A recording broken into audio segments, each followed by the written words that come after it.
الحمد للہ وکفا والصلاة والسلام علی سید الانبیاء والمرسلین وعلی آلہ واصحابہ الطیبین الطاہرین اما بعد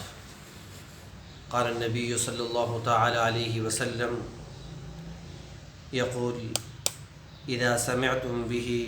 بأرض فلا تقدموا علیہ وَإِذَا وَقَعَ بِأَرْضٍ وَأَنْتُمْ بِهَا فَلَا تَخْرُجُوا فَرَارًا مِنْهُ أو كما قال عليه الصلاة والسلام. صدق الله مولانا العظيم وصدق رسوله النبي الأمي الكريم ونحن على ذلك لمن الشاهدين والشاكرين والحمد لله رب العالمين. معزز سامعین، جیسا کہ آپ حضرات کو معلوم ہے کہ اس وقت دنیا میں خاص کر چائنا اور کئی ممالک میں کرونا وائرس کی وبا پھیل چکی ہے اور لوگ اس حوالے سے کافی حد تک پریشان دکھائی دے رہے ہیں کہ ایک اللہ کی طرف سے مصیبت اور تکلیف آ پہنچی ہے. تو ان حالات میں مسلمانوں کو کیا طریقے اختیار کرنا چاہیے، کن کن اسباب کو اختیار کرنا چاہیے؟ تو جناب نبی کریم صلی اللہ علیہ وسلم نے اس حوالے سے اپنی امت کی مکمل طور پر رہنمائی فرمائی ہے. اگر ہم دیکھیں اس بات کو تو جناب نبی کریم صلی اللہ تعالیٰ علیہ وسلم نے ایسے وبائی امراض کے موقع پر بھی تعلیمات ارشاد فرمائی. اور حضرت عمر رضی اللہ تعالیٰ عنہ کا ایک بڑا مشہور واقعہ ہے کہ ایک مرتبہ وہ اپنے دور خلافت میں شام کے علاقے میں جہاد کے لیے تشریف لے گئے. تو جب وہاں پر پہنچے تو وہاں پر جا کر معلوم ہوا کہ یہاں تو طاعون کی بیماری پھیلی ہوئی ہے. تو حضرت عمر رضی اللہ تعالیٰ عنہ نے اپنے قافلے کو روکا اور روک کر پہلے انہوں نے مہاجرین کو بلا کر ان سے مشورہ کیا کہ طاعون کی بیماری پھیل چکی ہے، اب ہمیں کیا کرنا چاہیے، کیا ہمیں آگے بڑھنا چاہیے یا واپسی کرنی چاہیے؟ تو صحابہ کے دو گروہ تھے. بعض حضرات نے یہ مشورہ دیا کہ ہمیں واپس ہو جانا چاہیے اس لیے کہ یہاں ہمارے ساتھ کبار صحابہ موجود ہیں، تو ایسے علاقے میں جائیں گے جہاں وبا پھیلی ہے تو وہاں جا کر اپنے آپ کو ہلاک کرنے کے مترادف ہوگا، تو اس لیے ہمیں یہاں سے واپس ہو جانا چاہیے. اور دوسرے بعض صحابہ نے یہ مشورہ دیا کہ ہمیں آگے بڑھنا چاہیے اس لیے کہ ہم جس نیت کے ساتھ اور جس غرض اور جس کام کے لیے آئے ہیں اس کام کی تکمیل ہمیں کرنی چاہیے. تو حضرت عمر رضی اللہ تعالیٰ عنہ نے ان کا موقف سننے کے بعد انہیں بھیج دیا اور پھر اس کے بعد انصار کو بلایا، انصار سے مشورہ کیا. تو انہوں کے بھی دو گروہ بنے. بعض رات نے یہ مشورہ دیا کہ ہمیں آگے بڑھنا چاہیے اور بعض رات نے یہ مشورہ دیا کہ ہمیں واپس پیچھے ہو جانا چاہیے. اس کے بعد عمر رضی اللہ تعالیٰ عنہ نے قریش کے بوڑھے اور بڑے حضرات کو بلایا اور ان سے مشورہ کیا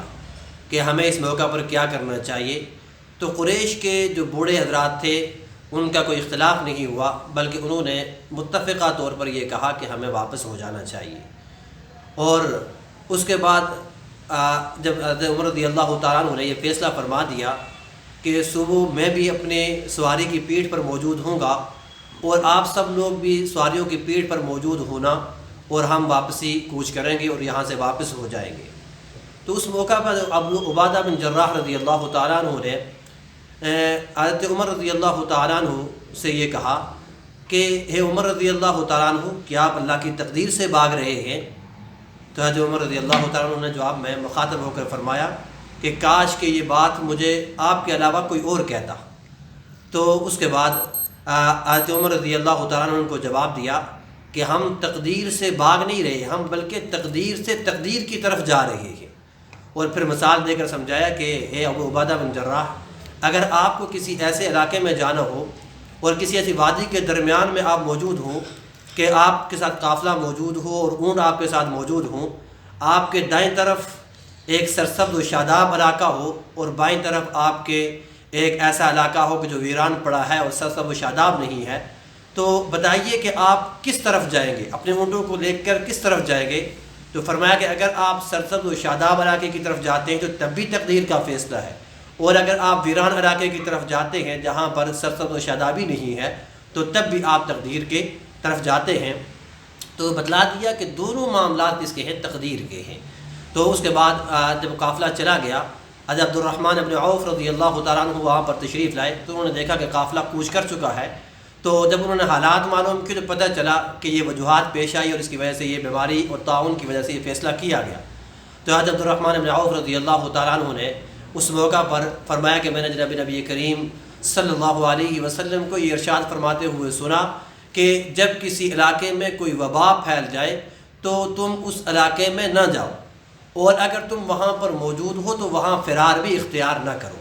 تو یہ حدیث حضرت عبد الرحمن بن عوف رضی اللہ تعالیٰ عنہ نے آ کر بیان کی۔ حضرت عمر رضی اللہ تعالیٰ عنہ کو اس پر کیا ہوئی، تسلی بھی ہوئی۔ تو یہ آپ صلی اللہ علیہ وسلم نے ایسے جگہ کے بارے میں کہ جہاں پر کوئی وبا اور بیماری پھیل جائے تو اس کے بارے میں فرمایا کہ باہر والوں کو وہاں جانا نہیں چاہیے اور اندر والوں کو وہاں سے نکلنا نہیں چاہیے۔ اور ایک دوسری حدیث میں جناب نبی کریم صلی اللہ علیہ وسلم نے ایک بات کی وضاحت کی کہ فرمایا کہ لا عدوى ولا طیرہ، فرمایا کہ کوئی بیماری بھی بذات خود متعدی نہیں ہوتی، بلکہ اللہ تعالیٰ ہی بیماری کو تعدی کرنے والا اور اللہ تعالیٰ ہی بیماری کو لگانے والا ہے۔ جب آپ صلی اللہ علیہ وسلم نے یہ حدیث بیان کی تو صحابہ میں بعد نے یہ سوال پوچھا کہ اللہ کے رسول صلی اللہ علیہ وسلم کہ ہم دیکھتے ہیں کہ ایک خارشی اونٹ اگر صحیح اونٹوں کے ساتھ مل جاتا ہے تو صحیح جو اونٹ ہوتے ہیں، تندرست اونٹ ہوتے ہیں، ان کو بھی خارش کی بیماری لگ جاتی ہے۔ تو اس سے معلوم ہوتا ہے، صحابہ کا کہنا یہ تھا کہ بیماری متعدی ہوتی ہے، اس سے بچنا چاہیے۔ تو آپ صلی اللہ علیہ وسلم نے انہیں فرمایا کہ حقیقت کے اعتبار سے بیماری متعدی نہیں ہوتی ہے، بلکہ اللہ کی ذات ہی اسے کیا کرتا ہے، متعدی کرتا ہے۔ اور بتا دیا کہ یہ بھی دیکھ لو کہ اس پہلے اونٹ میں جس میں خارش کی بیماری لگی ہے اس کو کیسے لگی ہے، ظاہر ہے وہ کسی کے ساتھ ملا نہیں ہے بلکہ اللہ نے اسے بیماری لگائی ہے۔ تو گویا کہ یہ عقیدہ اور نظریہ بتا دیا ایک مسلمان کو کہ بیماری اگر متعدی ہوگی، کسی کو لگے گی تو اللہ کی ذات ہی اسے لگائے گی، بیماری میں بذات خود اس میں کوئی کمال نہیں ہے۔ نبی کریم صلی اللہ علیہ وسلم نے ارشاد فرمایا کہ فر من المجذوم فرارک من الاسد، کہ مجذوم اور کوڑ کے بیمار سے ایسے بھاگو کہ جیسا کہ شیر سے بھاگا جاتا ہے۔ تو گویا کہ ایک طرف آپ صلی اللہ علیہ وسلم یہ فرما رہے ہیں کہ بیماری خود متعدی نہیں ہوتی ہے، اور دوسری طرف فرمایا کہ کوڑ کے بیمار سے کیا کرو، اپنے بھاگو اور فرار اختیار کرو۔ تو ان دونوں حدیثوں کو سامنے رکھ کر اور طاعون کی اور وبا کی بیماری کو حدیث کے سامنے رکھ کر ایک مسلمان کے لیے یہ عقیدہ اور نظریہ بتلا دیا گیا کہ تمہیں اسباب کے درجے میں سبب تو یہ اختیار کرنا چاہیے کہ اپنے آپ کو بچانا چاہیے۔ ہر وہ چیز کو انسان کو مصیبت اور تکلیف میں ڈالنے والی ہے، ہر وہ چیز جو اس کے لیے سبب اور باعث بنتی ہے، اس سے اپنے آپ کو بچانا چاہیے، لیکن ان اسباب کے اوپر کامل یقین نہیں ہونے چاہیے کہ اگر مجھ سے یہ سبب ہو گیا تو ضروری طور پر بیماری مجھے لگ کر ہی رہے گی، بلکہ یقین اور عقیدہ یہ ہونی چاہیے کہ اللہ کی ذات اگر مجھے کیا ہے اس بیماری میں مبتلا کرنا چاہے گی تو مجھے کوئی دنیا کی طاقت نہیں روک سکتی، اور اللہ کی ذات اگر مجھے بچانا چاہے تو کوئی دنیا کی طاقت مجھے یہ بیماری لگا نہیں سکتی۔ تو یہ نظریہ اور یہ عقیدہ اللہ کے رسول صلی اللہ علیہ وسلم نے ہمیں دیا ہے۔ تو کرونا وائرس کے حوالے سے بھی ہمیں یہ کیا ہے، نظریہ رکھنا چاہیے کہ اللہ کی ذات اگر کیا ہے ہمیں بچانے والی ہے تو وہ اللہ کی ذات ہی بچانے والی ہے۔ ہاں، اسباب کے درجے میں ہمیں سبب اختیار کرنا چاہیے کہ ایسے علاقے میں نہیں جانا چاہیے، اور وہ لوگ کہ جو اس بیماری میں مبتلا ہیں ان کے ساتھ میل جول سے تھوڑا سا گریز کرنا چاہیے۔ تو اس موقع پر ایک اور سوال کیا جاتا ہے کہ ہمارے مسلمانوں میں آپس میں ملاقات کے موقع پر مصافحہ اور معانقے کا عمل ہوتا ہے، وہ جو حدیث سے ثابت بھی ہے کہ معانقہ بھی جائز ہے اور مصافحہ بھی سنت ہے۔ تو کیا ہمیں اس موقع پر کیا تعلیمات ہمیں شریعت نے دی ہیں؟ تو اس کے حوالے سے عرض یہ ہے کہ سلام دینا تو شرعاً واجب ہے۔ جب بھی دو مسلمان ملاقات کریں تو وہ کیا کریں، ایک دوسرے کو سلام کہیں۔ تو سلام کے بعد مصافحہ یہ سلام کا جزو لازم نہیں ہے کہ اگر آپ نے سلام کیا اور مصافحہ نہ کیا تو گویا کہ آپ کا سلام ہی نہیں ہوا، بلکہ سلام کے حوالے سے ادب یہ ہے کہ آپ کے سلام کی وجہ سے اگر کسی دوسرے کو کوئی تکلیف ہے، آپ کے سلام کی وجہ سے، آپ کے مصافحے کرنے کی وجہ سے دوسرے کو کوئی تکلیف ہو رہی ہے، اسے کسی مشکل کا سامنا ہو رہا ہے، اسے کسی پریشانی کا سامنا ہو رہا ہے، یا اس کی وجہ سے اس کے معاملے میں ڈسٹربنس پیدا ہو رہی ہے، تو ایسے موقع پر مصافحہ نہیں کرنا چاہیے، بلکہ صرف سلام پر ہی اکتفا کرنا چاہیے، اور صرف السلام علیکم کہنے سے سنت نبوی زندہ ہو جاتی ہے۔ تو آج کل جب یہ بیماری پھیل رہی ہے، اور جس کے بارے میں محققین کی رائے یہ ہے کہ ہاتھ ملانے سے بھی اور جسم کے ٹچ ہونے سے اور ملنے سے بھی کیا ہو جاتی ہے، متعدی ہوتی ہے، تو ایسے موقع پر سلام سے کیا کر لیا جائے، گریز کر لیا جائے، اور اس مصافحے سے گریز کر لیا جائے، تو اس مصافحے کے نہ کرنے کی وجہ سے کوئی آدمی کوئی گناہگار نہیں ہوگا، بلکہ شریعت کے تقاضے کے مطابق عمل ہوگا۔ اس لیے کہ دوسری حدیثوں میں اسباب کے درجے میں ایسے موقع پر کیا ہے، اپنے آپ کو دور رکھنے کا حکم دیا گیا ہے۔ تو اس لیے ایسے موقع پر آپس میں اگر کیا ہے مصافحے کو کم کیا جائے تو امید ہے کہ کوئی شران کوئی قدح نہیں ہوگی، اور کوئی بھی آدمی گناہگار نہیں ہوگا۔ اب تیسری بات یہ کہ ہمیں اس بیماری کے موقع پر کیا طریقہ اختیار کرنا چاہیے، تو اس سے پہلی بات یہ ہے کہ اللہ کے رسول صلی اللہ علیہ وسلم نے ایسی وباؤں اور ایسی مرضوں کے بارے میں یہ پیشن گوئی فرمائی تھی کہ جب کہ میری امت میں فحاشی عام ہو جائے گی تو اس وقت اللہ تعالیٰ ان کے اوپر ایسی بیماریاں مسلط فرما دے گا کہ جن کا نام ان نے اس سے پہلے کبھی سنا نہیں ہوگا، ان کے آبا و اجداد نے ان کا نام نہیں سنا ہوگا۔ جیسا کہ اس سے پہلے ہمارے ملک پاکستان میں ڈینگی کا مرض آیا، تو اس سے پہلے ہم نے اس کا نام بھی نہیں سنا۔ ابھی یہ کرونا وائرس آیا، یہ بھی ہم نے اس سے پہلے کبھی اس بیماری کا نام نہیں سنا۔ تو یہ بیماری کیا ہے، آ چکی ہے، اور ظاہر ہے کہ ہمارا ہر فرد، ہمارے معاشرے کا اکثر حصہ اس گناہوں میں مبتلا ہے۔ تو اس کے لیے سب سے بہترین عمل کیا ہے، رجوع اللہ ہے، اور رجوع اللہ توبہ و استغفار کے ذریعے سے ہوتا ہے۔ تو ہم توبہ و استغفار کریں گے تو اللہ تعالیٰ کا وعدہ ہے کہ جب امت توبہ و استغفار کرے گی تو اللہ اس توبہ کی وجہ سے اللہ انہیں کیا اپنی رحمتوں سے نوازیں گے، اور اللہ ان کے اوپر وبائی امراض کو اور وباؤں کو اللہ کیا کر دیں گے، مصیبتوں کو دور کر دیں گے۔ ایک بات یہ کہ توبہ ہونی چاہیے، اور دوسرا یہ کہ صحابہ کا عام معمول تھا کہ جب بھی کوئی پریشانی اور تکلیف آ جاتی تو وہ نماز پڑھتے، اور نماز پڑھ کے اللہ سے معافی مانگتے اور اپنے لیے رحمت اور بخشش و مغفرت کی دعا کرتے۔ تو یہ صحابہ کا کیا معمول تھا،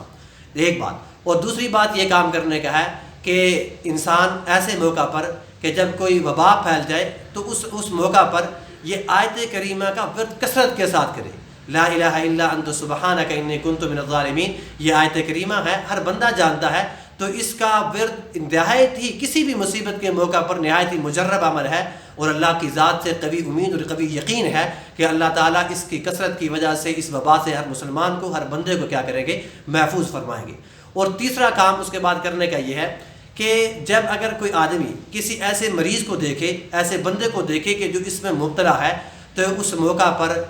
ایک دعا اللہ کے رسول صلی اللہ علیہ وسلم نے یہ بھی تلقین فرمائی کہ اس موقع پر یہ دعا پڑھی جائے کہ الحمدللہ الذی عافانی مما ابتلاہ بہ وفضلنی علی کثیر ممن خلق تفضیلا، کہ تمام تعریفیں اس ذات کے لیے ہے کہ جس نے مجھے اس بیماری سے محفوظ فرمایا کہ جس مصیبت اور تکلیف میں اور بیماری میں اللہ نے اسے مبتلا کر دیا۔ تو فرمایا رسول اللہ صلی اللہ علیہ وسلم نے کہ جو شخص کسی مصیبت زدہ کو دیکھ کر یہ دعا پڑھ لیتا ہے تو اللہ تعالیٰ اس بندے کو اس مصیبت سے قیامت تک کے لیے محفوظ فرما دیتے ہیں۔ اور اس کے بعد ایک دعا صبح و شام کی یہ بھی ہے کہ جب انسان صبح اور شام کو یہ دعا پڑھ لے کہ صبح بسم اللہ الذی لا یضر مع اسمہ شیء فی الارض ولا فی السماء وهو السمیع العلیم، تو فرمایا کہ اس دعا کی برکت سے، فرمایا کہ یہ دعا کو ایک شخص اگر 3 مرتبہ صبح اور 3 مرتبہ شام کو پڑھ لیتا ہے تو اس دعا کی برکت سے اللہ تعالیٰ کی طرف سے اس کے لیے کفایت ہو جاتی ہے، وہ اللہ کی نگہبانی اور نگرانی میں آ جاتا ہے۔ تو یہ معمولات ہیں، یہ ہمارے اختیار کرنے کے ہیں، ہم ان کو اختیار کریں اور اللہ پر یقین اور بھروسہ رکھیں، تو اللہ کی ذات سے کبھی امید ہے کہ اللہ ہمیں بھی، ہر مسلمان کو، ہر انسان کو اس وبائی مرض سے محفوظ بھی فرمائے گا، اور اللہ تعالیٰ صحت والی، سلامت والی، عزت اور سکون والی زندگی بھی عطا فرمائے گا۔ ہم دعا گو ہیں کہ اللہ تعالیٰ ہمیں بھی، ہماری اولادوں کو، ہمارے رشتہ داروں کو، اور پورے ملک عزیز پاکستان کے باشندوں کو اور پوری دنیا میں رہنے والے انسانوں کو اس وبائی مرض سے محفوظ فرمائے، اور سب کو عزت اور سلامتی اور سکون والی زندگی نصیب فرمائے۔ وآخر دعوانا الحمدللہ رب العالمین۔